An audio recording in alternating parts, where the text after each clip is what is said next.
Assalamualaikum warahmatullahi wabarakatuh. Alhamdulillah wa syukurillah, la hawla wa la quwwata illa billahil aliyyil azim. Saya Haji Abdul Hafid, Kepala Kantor Kementerian Agama Kabupaten Sinjai, ingin menyampaikan sosialisasi terkait dengan surat edaran nomor 18 tahun 2020 tentang penyelenggaraan salat Idul Adha dan penyembelihan hewan kurban tahun 1441 atau bertepatan dengan tahun 2020 Masehi menuju masyarakat produktif dan aman COVID-19. Surat edaran ini telah ditandatangani oleh Menteri Agama Republik Indonesia pada tanggal 30 Juni tahun 2020, yang mana maksud surat edaran ini terkait dengan masalah penyelenggaraan salat Idul Adha dan sekaligus terkait dengan teknis penyembelihan hewan kurban, yang secara rinci tentu saya akan bacakan sebagai berikut. Yang pertama adalah terkait dengan masalah ketentuan. Satu, tempat penyelenggaraan kegiatan salat Idul Adha dan penyembelihan hewan kurban dapat dilaksanakan di seluruh daerah di tanah air. Namun sebelumnya tentu harus terlebih dahulu melakukan komunikasi dan koordinasi dengan pemerintah daerah masing-masing, termasuk dari ketua dan tim gugus COVID-19 yang telah bertugas selama ini untuk melakukan penanganan terkait dengan masalah COVID-19. Penyelenggaraan salat Idul Adha tahun 1441 atau 2020 Masehi dibolehkan untuk dilakukan di lapangan, masjid, atau ruangan dengan persyaratan sebagai berikut. Yang pertama, menyiapkan petugas untuk melakukan dan mengawasi penerapan protokol kesehatan di area di mana tempat dilaksanakan kegiatan salat Idul Adha. Yang kedua tentunya melakukan pembersihan dan disinfeksi di area tempat pelaksanaan Idul Adha. Yang ketiga, membatasi jumlah pintu atau jalur keluar masuk tempat pelaksanaan guna memudahkan penerapan dan pengawasan protokol kesehatan. Yang keempat, panitia menyediakan fasilitas tempat cuci tangan atau sabun hand sanitizer di pintu atau jalur masuk keluar di mana dilaksanakan kegiatan salat Idul Adha. Kemudian selanjutnya menyediakan alat pengecekan suhu di pintu atau di jalur masuk, dan apabila ditemukan ada jemaah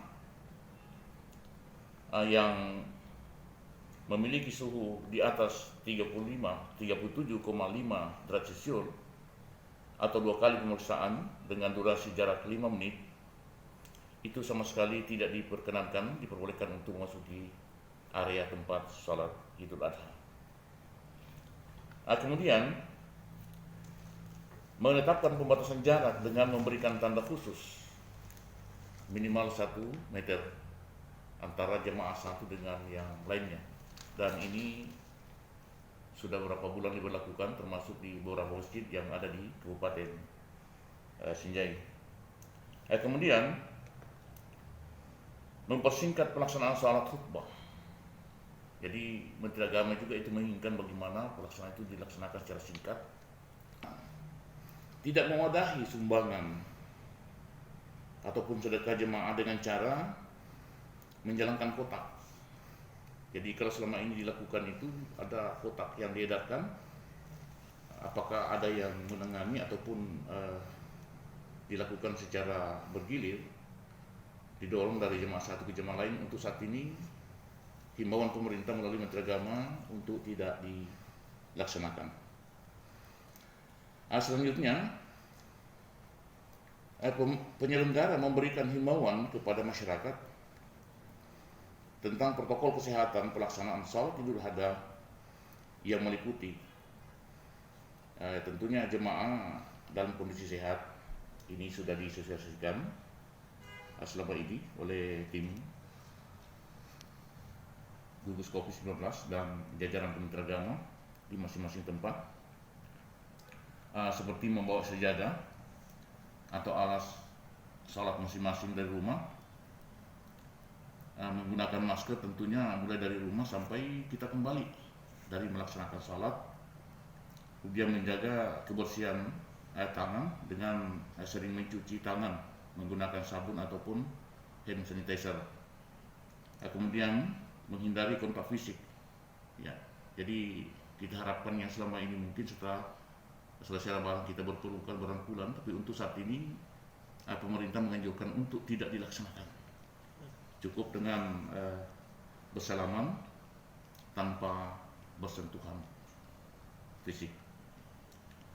Kemudian menjaga jarak antara satu dengan yang lainnya tentu ini sudah ditradisikan dan alhamdulillah sampai saat ini sudah bagus pelaksanaannya di setiap kegiatan berjamaah di masjid. Dan terakhir, pemerintah juga menginginkan agar kita tetap mengharapkan kepada orang tua tidak mengikut sertakan anak-anak di bawah umur, termasuk orang tua yang usur, dan juga kepada saudara kita yang rentan dengan penyakit-penyakit bawaan yang tentu sangat tidak diharapkan untuk bersama-sama melaksanakan sholat berjamaah di masjid maupun di lapangan atau tempat-tempat yang tadi ditentukan oleh panitia. Kemudian yang selanjutnya disampaikan oleh pemerintah melalui Kementerian Agama terkait dengan penyelenggaraan penyembelihan hewan kurban yang juga di sini dipersyaratkan penerapan jaga jarak fisik. Yang pertama, pemotongan hewan kurban dilakukan di area yang memungkinkan penerapan jarak fisik. Ya, kalau selama ini sudah dilaksanakan, tinggal bagaimana kita memantapkan sesuai dengan kondisi yang ada.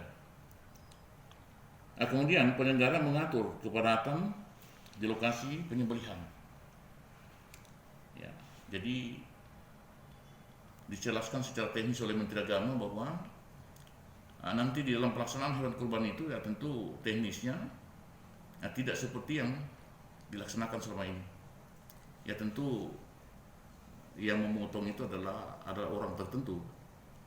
Tapi yang selama ini kita lihat adalah panitia yang melaksanakan itu dalam membersihkan kurban itu hanya 1 atau 2 orang, tapi untuk saat ini dilakukan dengan beberapa orang yang harus dilaksanakan. Yang pertama, mengulitinya itu harus 1 orang, kemudian terkait dengan masalah jeroannya juga 1 orang, dagingnya juga 1 orang yang kerja, dan begitu juga dengan tulang-tulangnya. Artinya kita juga menghindari hal-hal yang mungkin terjadi kontak fisik antara satu pekerja dengan pekerja lain, sehingga bisa menimbulkan satu klaster baru dalam virus corona yang diantisipasi saat ini. Kemudian terkait dengan masalah pendistribusian juga itu harus dilakukan. Yang mendistribusikan itu hanya 1 orang di situ, tidak dibenarkan untuk 2 orang, kecuali yang memegang kantong plastik mungkin itu boleh, dengan catatan bahwa antara yang membagi dengan yang memegang kantongan plastik ataupun wadah tempat hewan kurban yang akan dibagikan itu harus 2 orang dan tidak sama sekali boleh bersentuhan. Kemudian selanjutnya masalah penerapan kebersihan personal panitia, ya tentu meliputi pemeriksaan kesehatan awal, yaitu melakukan pengukuran suhu tubuh. Jadi ini secara personal mereka juga akan diukur suhunya, kemudian dilihat kebersihannya, dan terkait dengan masalah kelengkapan APD yang telah ditetapkan oleh tim kesehatan gugus COVID-19, termasuk ini juga terkait dengan masalah alat yang dipergunakan, misalnya pisau itu. Pisau tidak boleh sama sekali dipindah tangankan antara satu dengan yang lain. Jadi panitia membentuk tim nanti dalam menyelesaikan hewan kurban ini adalah betul-betul terkoordinir. Artinya ada porsi mereka. Kemudian masalah alatnya juga itu harus dilihat apakah steril. Dan tentu masalah sterilnya itu kita harus lihat secara fisik bahwa ternyata bisa dipakai dan tidak sama sekali dibenarkan untuk memindahkan alat ataupun pisau barang yang digunakan oleh yang satu dengan yang lainnya. Saya pikir kalau hal-hal ini dipatuhi, ya tentu kita sudah mengambil bagian dari upaya mencegah, apakah terkait diri kita, keluarga kita, ataupun terkait dengan masyarakat yang ada di sekitar kita. Namun perlu saya sampaikan bahwa walaupun surat edaran ini sudah ditandatangani oleh pemerintah, dalam hal ini Menteri Agama, tetapi pihak BI saya juga mengharapkan untuk melakukan komunikasi dan koordinasi dengan pihak Kesra, dan selanjutnya mengagendakan untuk rapat.